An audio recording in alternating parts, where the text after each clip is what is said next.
If it gets to the floor, it's going to pass. That's my opinion, because I think a lot of the younger Democrats are not going to want to go up against the crypto bros and their PACs come November. That's my opinion. For years, the crypto industry has been waiting for Washington to finally draw a clear line in the sand. Now, after countless delays, failed negotiations, and political infighting, the Clarity Act may be closer than ever to becoming law. Senate Republicans have just released an updated version of the bill, complete with a sweeping new ethics package that would ban the president, vice president, members of Congress, federal judges, and their spouses from issuing or sponsoring digital assets for profit while in office. And according to some of the biggest voices in crypto, the outcome could reshape the future of the entire industry. The new proposal emerged after negotiations between the White House and Republican lawmakers, with President Trump reportedly agreeing to ethics provisions that go beyond what current law requires. Senator Cynthia Lummis even called it a historic moment, saying future generations would remember it as the point when a president voluntarily accepted a higher ethical standard than the law demanded. But despite the optimism, Democrats remain skeptical, arguing that major loopholes still exist and that enforcement mechanisms may not go far enough.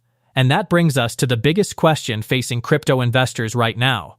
Is the Clarity Act finally headed for passage, or is another political roadblock about to derail years of progress?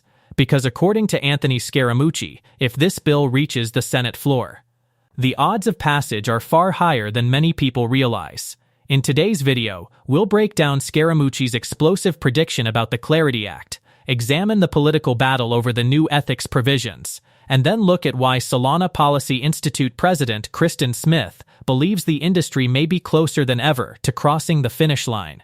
If you enjoy macro, crypto policy, Bitcoin, and institutional adoption content, make sure you hit the like button, subscribe to the channel, turn on post notifications, and let me know in the comments, do you think the Clarity Act passes this year? Bitcoin's recent rally on pause today, and crypto-related stocks like Coinbase, Strategy, and Robinhood also lower. This as an update to the Senate's Clarity bill would ban federal officials from issuing or sponsoring cryptocurrencies. Anthony, is that a bad idea to ban federal officials from sponsoring cryptocurrencies? It seems like it's logical. The Democrats said to the White House, we need an ethics provision that has teeth in it. And so they said, what do you want? And they said what they wanted, and the White House gave it to them. And now the Democrats are saying, well, that's not enough. We want state AGs to be able to enforce these federal ethics provisions. So that's a real problem, because then you have to redo all of the ethics codes in the federal government, because you can't have the state just prosecuting the crypto and not all the other ethical potential violations in the federal code. So they've got to get around that, and they've got to have a compromise. But then the biggest problem is the procedural one. You only have 14 days to go before the August recess. So you need what's called the procedural prep for a bill like this to happen before the weekend. Today's Wednesday. That means sometime tomorrow afternoon, we're going to have to hear that that's in play so they can get it down to the floor to vote. If it gets to the floor, it's going to pass. That's my opinion, because I think a lot of the younger Democrats are not going to want to go up against the crypto bros and their PACs come November. That's my opinion. If it doesn't get to the floor, it dies a brutal death. And then guys like Brian Armstrong, after all the hours and time and energy that they put into this, they start building their businesses off the shore of the United States. Why is that such a difficult concept? Not just crypto, equities in general. Well, they make money doing that. You know, if you're paying them $180,000 a year and they have insider information, they're allowed to trade on it, they make millions of dollars a year. And so I would rather take a Singapore model, pay them $15 million a year, $10 million a year, and then get really tight on them with the ethics. But we don't do that in this country. They can't afford two houses. Let's say you're a member of the House, you make $180,000 a year. How are you going to live in your district, and how are you going to live in Washington on that money? So they have all these different loopholes, and they have all these junkets, and they have these ways to get them money.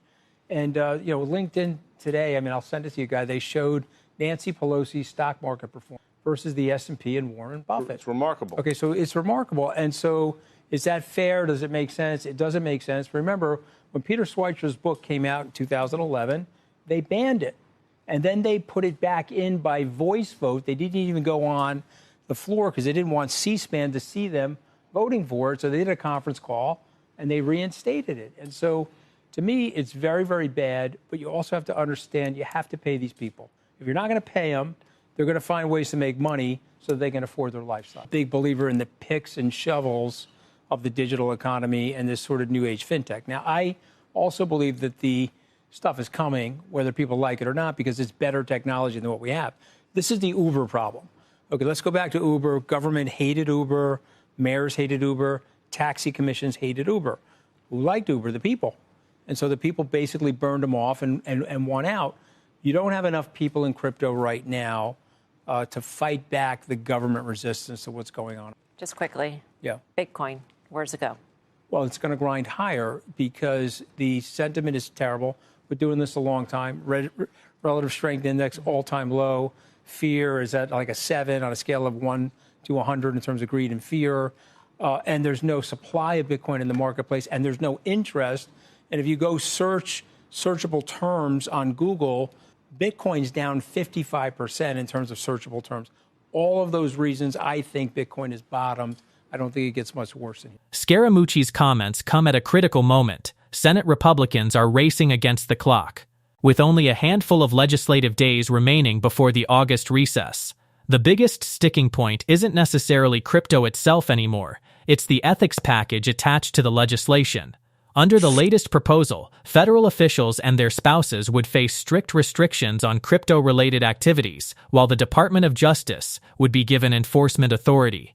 Supporters argue these provisions prove lawmakers are serious about addressing conflicts of interest.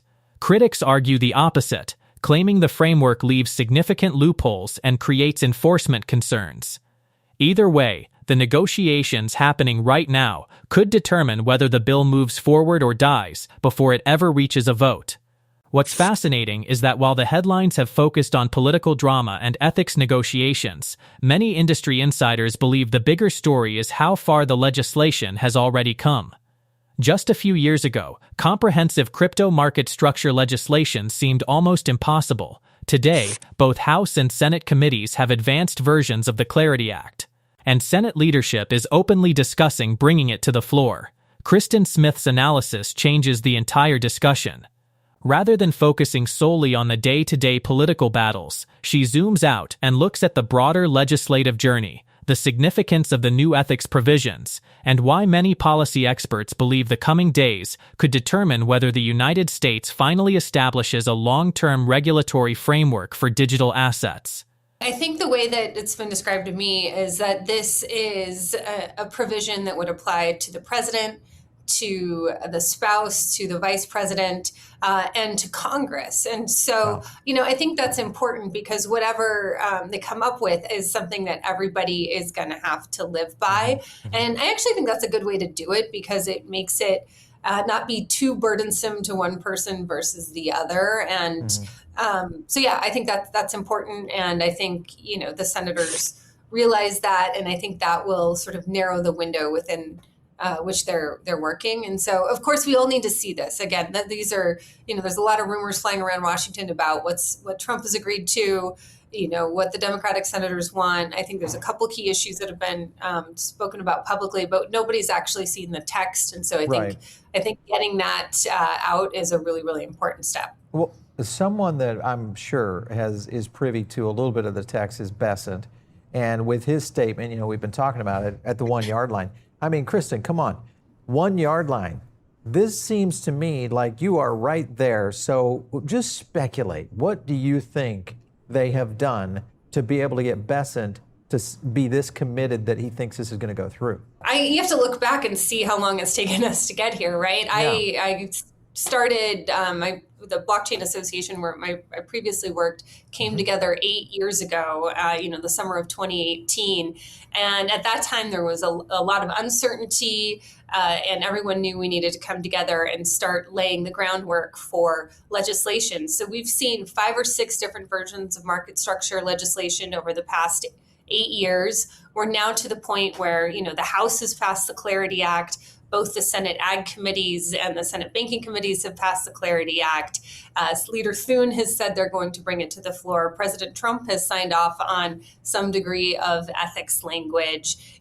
This is like the month and the moment. And so, when I see something about the 1 yard line, we've genuinely come so far, so much further than we ever have as an industry before. And I think that, it's probably that breadth of history that Senator Besson is talking about. But, I do think we're close. I think the real negotiations are going to happen in the next couple of days. And we could see some action on the Senate floor starting later this week and probably headed into next week. Bernie Moreno was talking about this right here, where he said this is the most aggressive ethics language in the history of the United States. If that were the case, if that really were the case, what would the Democrats complain about if this in fact is truly that? What would they have to complain about? Yeah, well, listen, I think this is not so much about the policy of, how to have good ethics, but it is much more the politics of it right now. And so, I think anytime President Trump says, hey, this is my plan, it's not the Democrats' instinct to be like, yes, we will go with your plan. They're going to try to negotiate. And until there's that moment, until there's that forcing function of a vote where they really need to decide yes or no, they're going to try to continue to negotiate. I think that's just good.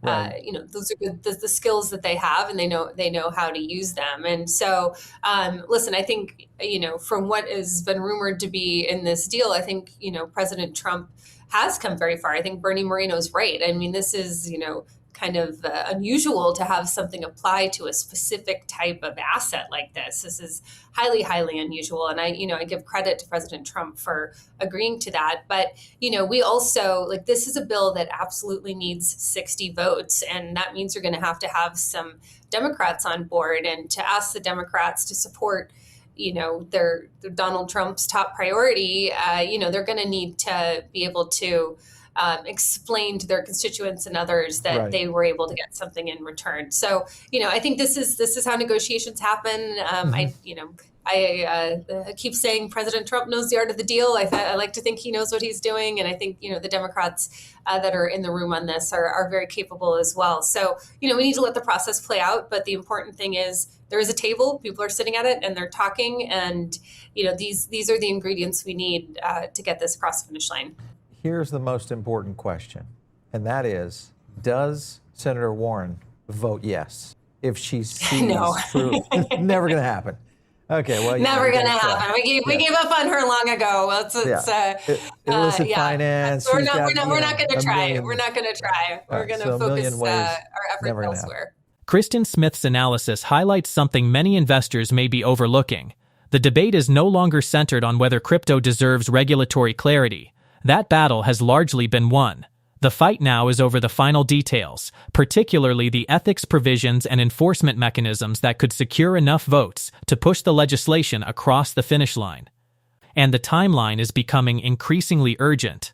According to recent reports, Senate Majority Leader John Thune is preparing to bring the Clarity Act to the Senate floor as soon as next week, potentially even without Democratic support. With only 12 working days remaining before the August recess, lawmakers are rapidly approaching a make-or-break moment for the legislation. This is where Scaramucci's earlier prediction becomes incredibly interesting. His argument was straightforward: if the bill reaches the Senate floor, it is likely to pass. Recent developments suggest Senate leadership may be testing exactly that theory. But there are still risks. Democrats have reportedly identified what they view as major loopholes in the ethics package. One concern is that the restrictions do not extend to officials' children. It's a known fact that President Trump's crypto empire is largely run by his children. Another centers on enforcement being handled by the Department of Justice, whose leadership is appointed by the president. Even if the Senate approves the Clarity Act, the process isn't over. The legislation would still need to move through additional procedural steps, potentially including reconciliation with House language, another Senate vote if changes are made, and ultimately a signature from the president. And even after becoming law, implementation would not happen overnight. Various provisions could take many months before becoming effective as regulators draft rules and agencies prepare guidance. However, there is another possibility that many investors are watching closely.